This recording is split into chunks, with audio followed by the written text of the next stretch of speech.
Hello, welcome back to Shraddha's kitchen and vlog. ನಾನಿವತ್ತು ಏನು ಮಾಡ್ತಾ ಇದ್ದೀನಿ ಅಂದರೆ ರೀಯೂಸ್ ಮಾಡೋಣ ಅಂತ. ಏನಪ್ಪ ರೀಯೂಸ್ ಶೈಲ ಮಾಡ್ತಾರೆ ಅಂದರೆ, ಈ ಥರ ಬ್ಲೌಸ್ ಪೀಸ್ ಪ್ರತಿಯೊಬ್ಬರ ಮನೇಲೂ ಕೊಟ್ಟಿರ್ತಾರೆ ಅಲ್ವಾ. ಸೊ ಅದನ್ನು ಬೇರೆಯವ್ರಿಗೆ ನಾವು ಮತ್ತೆ ಕುಂಕುಮ ಕೊಡ್ತೀವಿ, ಮತ್ತು ಅವ್ರು ನಮಗೆ ಕೊಡ್ತಾರೆ. ಅದರಿಂದ ಇದು ರೀಯೂಸ್ ಮಾಡೋದು ಹೇಗೆ ಅಂದರೆ, ಇದನ್ನು ಒಂದು ಪೌಚ್ ಮಾಡ್ತೀನಿ.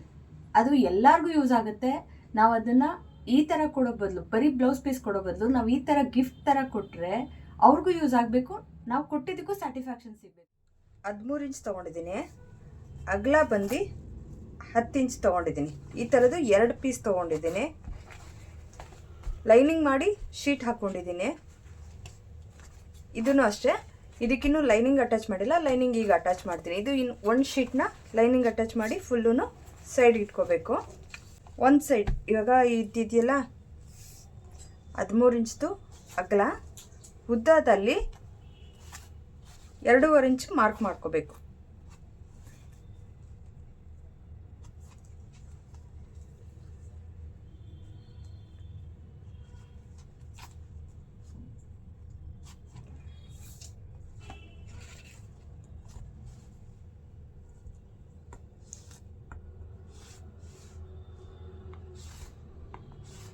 ಈ 2.5 ಇಂಚನ್ನ ಕಟ್ ಮಾಡ್ಕೋಬೇಕು.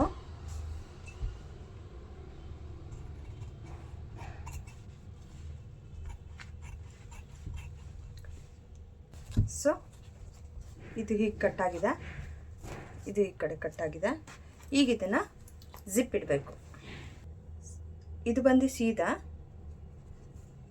ಉಲ್ಟಾ ಇಡಬೇಕು ಜಿಪ್ನ.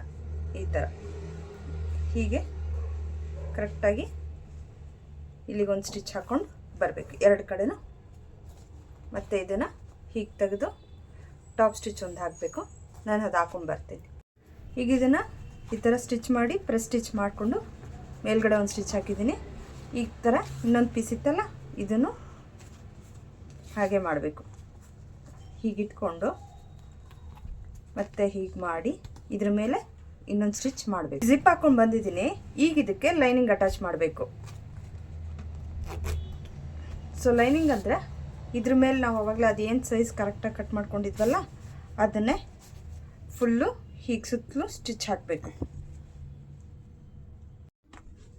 ಈಗಿದ್ದು ಲೈನಿಂಗ್ ಎಲ್ಲ ಅಟ್ಯಾಚ್ ಮಾಡಿದ್ದೀನಿ ಸುತ್ತಲೂ 4 ಸೈಡೂ. ಈಗಿದು ಒಂದು ಸೈಡ್ ಪಾಕೆಟ್ ಆಯಿತು ನಮಗೆ. ನೋಡಿ,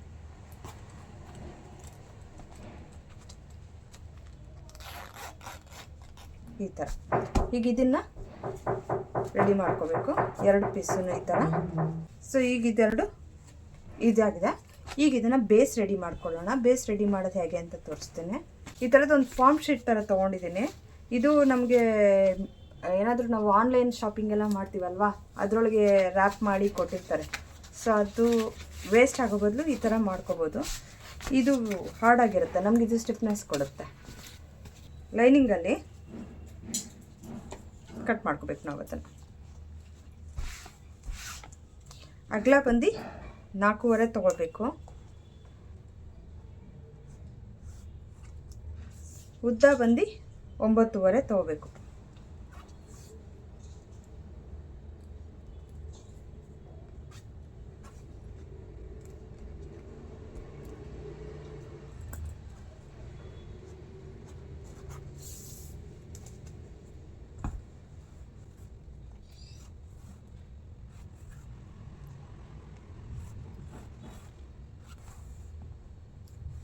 ಹೀಗೆ ಇದನ್ನು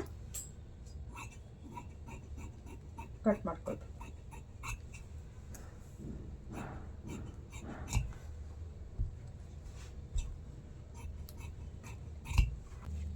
ಮತ್ತು ಇದೊಂದು ಪೀಸ್ ತೊಗೋಬೇಕು, ಮೇನ್ ಫ್ಯಾಬ್ರಿಕ್ಕು. ಇದು ಸೇಮ್ ಅದರಷ್ಟೇ ತೊಗೋಬೇಕು. ಏನು ಕಟ್ ಮಾಡ್ಕೊಂಡಿರ್ತೀವಲ್ಲ ಅದರಷ್ಟೇ ತೊಗೋಬೇಕು.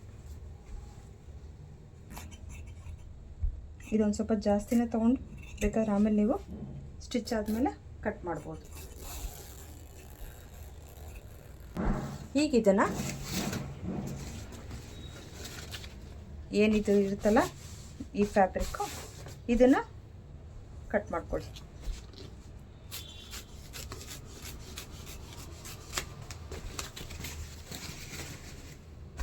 ಸೊ ಇದು ಬಂದು ಜಸ್ಟ್ ಒಂದು ಲೈನ್ ಹಾಕ್ಕೊಳ್ಳಿ, ಸೇಮ್ ಆ್ಯಸ್ ಇಟ್ ಈಸ್ ಏನಿದೆ ಇಷ್ಟಕ್ಕೇ.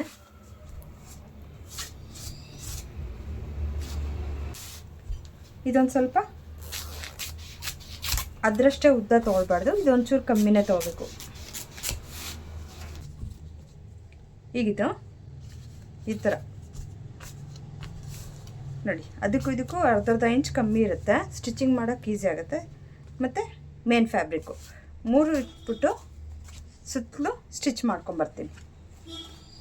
ಈಗಿದು 13 ಇಂಚ್ ಇದೆಯಲ್ಲ, ಇದರಲ್ಲಿ ಸೆಂಟ್ರ್ ಮಾಡ್ಕೋಬೇಕು. ಹೀಗೆ ಸೆಂಟ್ರ್ ಮಾಡಿಕೊಂಡು 3 ಇಂಚಿಗೆ ಮಾರ್ಕ್ ಹಾಕೋಬೇಕು ಒಂದು ಸೈಡು, ಮತ್ತು ಈ ಕಡೆನೂ ಹಾಗೆ 3 ಇಂಚಿಗೆ ಮಾರ್ಕ್ ಹಾಕೋಬೇಕು.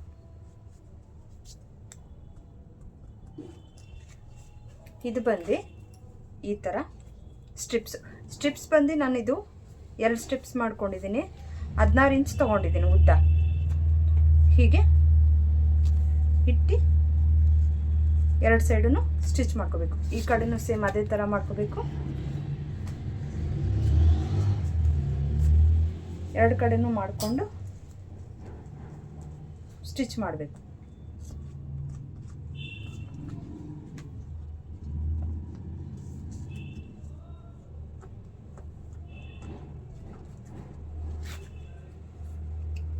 ಈ ಕಡೆನೂ ಕರೆಕ್ಟಾಗಿ ನೋಡಿಕೊಂಡು ಹೀಗೆ ಸ್ಟಿಚ್ ಮಾಡಿ, ಈಗ ಇದನ್ನೆಲ್ಲ ಸ್ಟಿಚ್ ಮಾಡ್ಕೊಂಬಂದೀನಿ. ಈಗ ಇದಕ್ಕೆ ಜಿಪ್ ಅಟ್ಯಾಚ್ ಮಾಡಬೇಕು. ಜಿಪ್ ಅಟ್ಯಾಚ್ ಮಾಡೋದಂದರೆ ಸೇಮ್ ಇದ್ರ ಮೇಲೆ ಇಟ್ಕೊಂಡು ಹೀಗೆ ಸ್ಟಿಚ್ ಮಾಡಿ, ಮತ್ತು ಇದನ್ನು ಹೀಗೆ ತೆಗೆದ್ರೆ ಟಾಪ್ ಸ್ಟಿಚ್ ಒಂದು ಹಾಕಬೇಕು. ಆವಾಗ ಇದು ಹಿಂಗೆ ಬರುತ್ತೆ, ಆವಾಗ ಇದು ಹಿಂಗೆ ಕವರ್ ಆಗುತ್ತೆ. ಹೀಗಿದೆ, ಜಿಪ್ ರೆಡಿ ಆಗಿದೆ ನೋಡಿ ಈ ಥರ. ಸೊ ಇದನ್ನು ಟಾಪ್ ಸ್ಟಿಚ್ ಹಾಕಿದ್ದೀನಿ.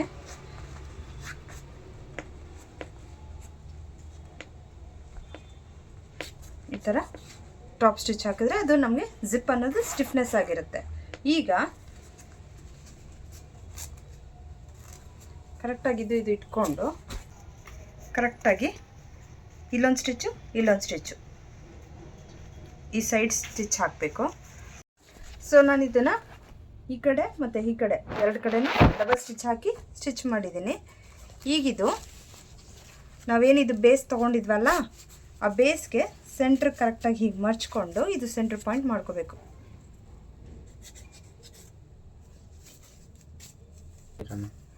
ಹಾಗೆ ಈ ಥರ ಪಾಯಿಂಟ್ ಮಾಡ್ಕೋಬೇಕು. ಏನಿದು ಹೊಲ್ದಿದ್ದೀವಲ್ವಾ, ಸೊ ಲೈನಿಂಗ್ ಅನ್ನೋದು ಮೇಲೆ ಇರುತ್ತೆ, ಮೇನ್ ಫ್ಯಾಬ್ರಿಕ್ಕು ಈ ಕಡೆ ಇರುತ್ತೆ. ಈಗ ಇದನ್ನು ಹೀಗೆ ಇದೇನು ನಾವು ಇಲ್ಲಿ ಸ್ಟಿಚ್ ಮಾಡಿದ್ದೀವಲ್ಲ, ಈ ಪಾಯಿಂಟ್ ಕರೆಕ್ಟಾಗಿ ಇದಕ್ಕೆ ಹೋಗಬೇಕು. ಇದೇನು ಪಾಯಿಂಟ್ ಇದೆ ಇದು ಈ ಕಡೆ ಹೋಗಬೇಕು. ಹೀಗೆ